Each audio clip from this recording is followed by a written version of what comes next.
bu serana mutawaddi ilan dakoni sampai cangkeh, ilan dakoni sampai cangkeh. Wa minal uduni benderi kopeng ilal uduni marang kopeng selain, ilal uduni marang kopeng selain. Sakron apana obun apana bubuluna wabasaron benkon, wabasaron benkon la batina liyatur rojuli bene lemde lemah jenggung orang laki. La batina liyatur rojuli bene lemde lemah jenggung orang laki. Wa aribaihi bengodek buheng rojul idar kafufak dalam nalekana ketel penapaliya.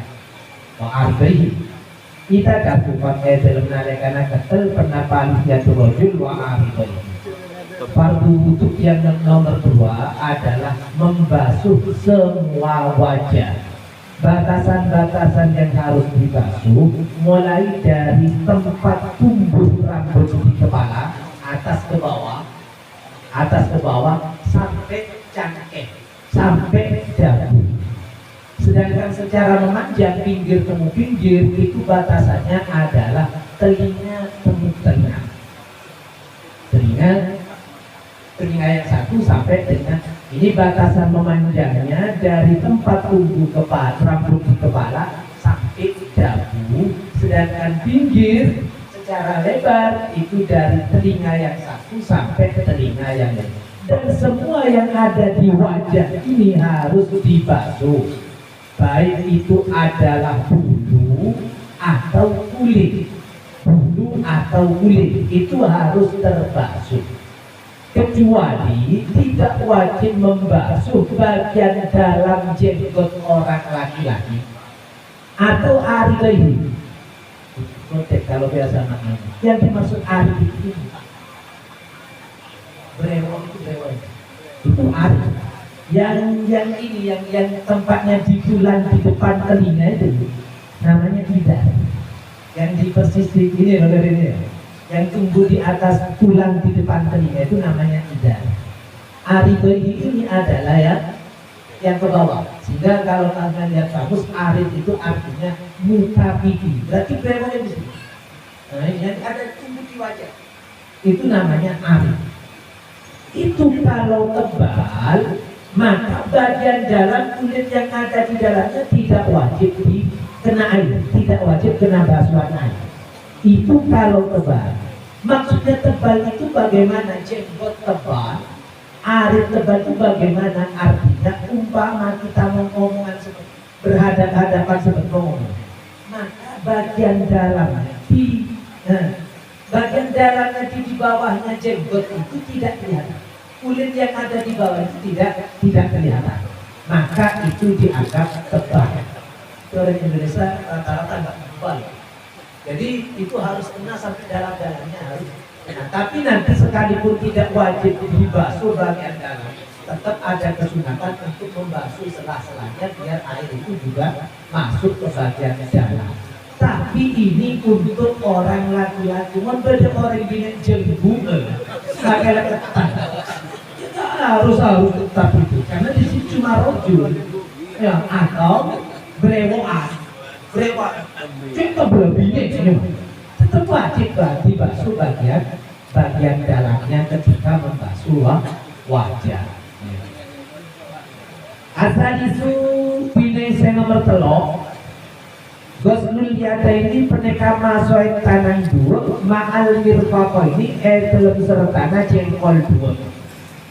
Gosnul yada ini peneka masuk tanang dua ma'al mirfaqo ini dalam sertana jengkol dua.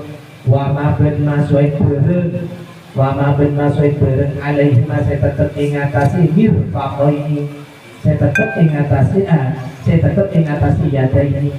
Saya tetap ingatasi yada ini. Fardunya wudhu yang nomor 3 adalah membasuh dua tangan beserta dua siku dan apa-apa yang tumbuh di atas tangan tersebut. Nah, tubuhnya wajib kena basuhan air. Nah, umpama pada kutilnya itu juga harus wajib kena basuhan air, bulu-bulunya juga itu harus wajib kena basuhan air. Dan batasan-batasan tadi yang menjadi penyempurna juga wajib. Seperti ketika membasuh wajah, itu batasannya adalah mulai dari tempat tubuh kepala yang atas sampai ke dagu. Ketika membasuh wajah, di kopeng ke kopeng, ya, itu bukan batas-batas sampai pinggang, ya. Ketika membasuh wajah itu, maka sebagian kecil dari leher itu juga harus naik untuk menyempurnakan basuhan dagu. Ketika kocak masukin cangke, maka sebagian leher kita kok naik air, maka dikatakan seperti. Ketika tadi mulai batasannya telinga yang satu, telinga yang lain, berarti kalau telinga kan bukan wajah, maka nanti ketika membasuh wajah itu ada sebagian telinga air, biar nyata bahwasanya semua wajah itu sudah terbasuh. Begitu juga ketika membasuh tangan, ma'anir fakoin, ketika membasuh dua jengkol itu nanti sebagian lengan atas harus kena air, sebagian lengan atas, ya, sebagian lengan atas itu harus kena air. Nah sekarang umpama beda orang potong tangan,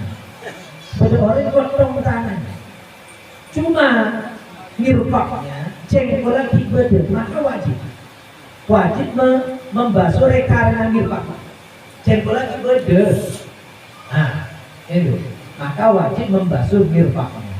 Umpama potong tangan yang atas nirpak, kalau putus tangannya itu sampai di atas jengkol, ya, di atas siku, maka nanti hukumnya sudah membasuh rekarnya.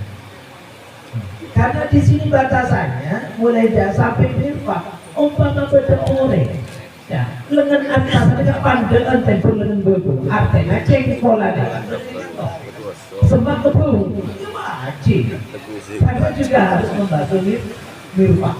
Umpama beda orang, jengkol ada semak kebu, umpama, makanya harus dibasuh sampai siku.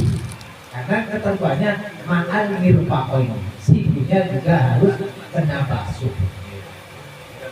Arabimu dini saya nomor 4 peneka Mazhur Roksi Mosab Serah, Mazhur Roksi peneka Mosab Serah au ba'dihi otabe setengah roksi, au ba'dihi otabe setengah roksi walau syakrotan senajan dengan ba'dihi peneka syakrotan obu sesi itu, walau syakrotan senajan dengan ba'dihi peneka syakrotan obu situ pihatihi dalam berbesar roksi.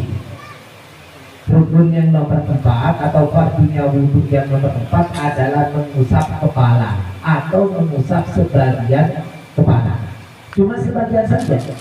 Nah, kalau mazhab Hanafi paling enggak sepertiga mama. Kalau mazhab kita enak cuma sebagian saja, walau syakrotan pihati, sekalipun yang kita usap. Kalian harus bisa membedakan antara mengusap dan membasuh. Kalau membasuh itu berarti harus mengalirkan air. Kalau mengusap itu pokok membasahi, pokok basah di tempat yang kena usapan. Karena tadi yang ETP lagi dulu, lalu itu namanya mengusap. Kalau membasuh berarti harus mengalirkan air. Atau mengusap sebagian saja sekalipun satu rambut umpama dia lepas cuma sentuh ombak. Tapi kalau mengusap satu rambut itu harus ada catatan hati, harus ada di batas kepala. Umpama orang obung aja ngomong aja, nah obung aja orang beda pakai cel depan ngusap saya pasti ada contoh gini, ya nggak bisa. Nah, tidak bisa, harus ketika yang diusap itu harus ada di batas kepala. Sekalipun kata-kata batas kepala umpama yang budine kopeng gitu, boleh nggak apa-apa, cukup itu. Kalau mengusap satu rambut, maka ketentuan yang diusap itu ada di pihak berlos. Jadi umpama ditarik ke pinggir, ditarik ke depan, itu tetap ada di hati berlos. Umpama rambutnya kajian kalau nyaman dok, kalau konsum itu dok, enggak boleh. Karena itu bukan dosa di hadur rosi. Al-Khamisu dineng saya nomor 5. Peneka gosdur didilaini masukin soko dhuwur ma'al ka'baini. Dalam sertana kekel dhuwur. Gosdur didilaini peneka masukin soko dhuwur ma'al ka'baini dalam sertana kekel dhuwur. Au masul hufi otabe ngosap muza. Au masul hufi otabe ngosap muza. Ida kabulan dalam nalekan asap pornah penapa syuruduhu banyak syarat masul hufi. Ida kabulan dalam nalekan asap pornah syuruduhu penapa banyak syarat masul hufi. Rukun yang kelima adalah membasuh dua kaki beserta dua mata kaki. Sama seperti itu tujuannya, ketika dua mata kaki itu harus terbasuh, maka sebagian dari betis nanti juga harus kena air basuhan, biar dikatakan sempurna membasuh dua mata kaki. Umpama ada orang nggak memiliki mata kaki, ya dikira-kira kalau tidak memiliki mata kaki. Umpama kakinya putus, tinggal mata kakinya, wajib membasuh mata kakinya. Umpama kakinya putus sampai di atas mata kaki, cuma sunnah membasuh yang tersisa. Loh, membasuh dua kaki itu menjadi wajib kalau tidak mengusap muza. Kalau tidak mengusap sepatu, tapi sepatu yang sudah memenuhi syarat. Ada beberapa syarat-syarat diperbolehnya mengusap, tapi kita jarang mengerjakan seperti itu. Mungkin nggak boleh kalau sekarang mau sholat yang Roma pendek, umpama sepatu sepatu yang sudah memenuhi syarat, mau sampai entar ke masjid sholat belum sepatu iya, kalau mengusap muza nanti itu harus tetap itu muza itu, kalau dilepas berarti batal wudunya. Nah, sampai entar ke masjid berarti harus pakai sholat pakai sepatu, sholatnya pakai sepatu. Itu bisa menjadi ganti, mengusap muza itu menjadi ganti rukun wudhu yang berupa membasuh dua mata kaki. Asadisu bineng nomor 6 at-tartibu peneka tartib hakada hale ketika bisa makur min ghusbil wajhi ila akhir. At-tartibu peneka tartib hakada hale ketika bisa makur min ghusbil wajhi ila akhir. Kemudian rukun yang terakhir adalah harus mengerjakan rukun-rukun wudhu mulai dari nomor 1 sampai dengan nomor 5 itu secara berurutan. Jadi umpama ada orang itu wudhu tapi diwudhui oleh orang lain, menyuruh orang lain membasuh tangannya, membasuh wajahnya, membasuh kakinya. Jadi 1, 2, 3 berdesai masuk muana berdetangan pasti yang jadi itu adalah yang wajar. Kenapa? Karena tidak ada tertib di sana. Karena tidak ada tertib. Umpama terjadi seperti itu adalah ketentuan yang harus kita ketahui ketika kita mengerjakan rukun mengerjakan syarat sholat yang berupa menurut sebagian pendapat syarat-syarat itu adalah seperti kehidupannya. Syarat itu adalah kehidupannya, sedangkan rukun di dalam sholat atau wudhu itu seperti kepalanya. Kalau di dalam sholat seperti sunat-sunat af'alnya itu seperti anggota-anggota badan yang lain. Sedangkan sunat hayatnya itu seperti bulu, seperti rambut yang menjadi perhiasannya. Dan dianjurkan bukan cuma mengerjakan yang rukun-rukun saja. Rukun-rukun itu yang penting kita ketahui. Sebab nanti apabila kita mengerjakan sesuatu dan yang tidak meyakini itu adalah rukun, maka nanti bisa membatalkan apa yang kita kerjakan. Umpama mengerjakan yang sunat dianggap rukun, ya berbeda. Kalau yang rukun nanti dianggap sunat atau tidak meyakini itu adalah rukun, maka bisa berbahaya. Mungkin pengajian dari saya cukup sampai situ. Umpama ada salahnya, mohon maaf. yang sebesar-besarnya. Wa akhiran wassalamualaikum warahmatullahi wabarakatuh. Wah,